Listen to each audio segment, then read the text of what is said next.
Alors, la chose la plus frappante, disons, de l'histoire récente de l'astrophysique, je pense, c'est la prise de conscience sur plusieurs décennies au cours du XXe siècle du fait que notre univers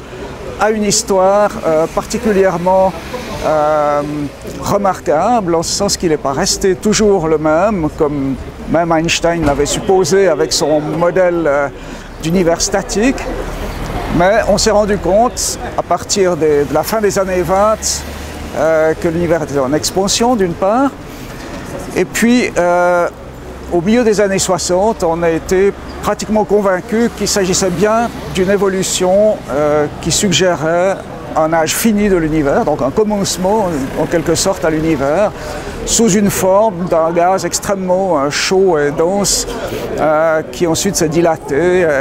où la gravité a permis la formation de grandes structures à partir des contrastes de densité qui au départ étaient très faibles, mais qui se sont amplifiés grâce à la gravitation. Et cette prise de conscience d'un univers en évolution radicale, en fait, a suggéré à certains cosmologistes cette notion de principe anthropique qui vient du fait justement que l'univers ne pouvait pas être observé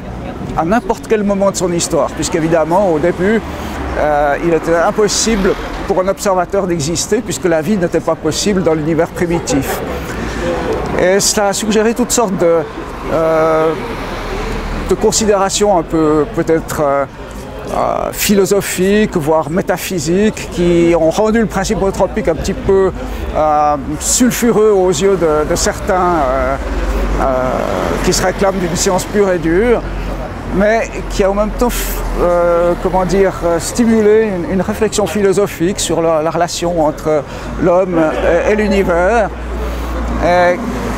qui a un petit peu eu tendance à remettre l'homme en quelque sorte au centre de l'univers, non pas évidemment sur le plan strictement géographique, mais sur le plan moral,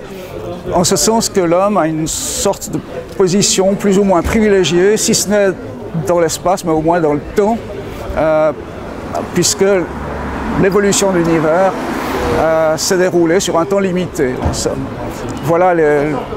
disons, grosso modo, l'essentiel de cette notion de principe anthropique qui est un peu à la frontière entre la science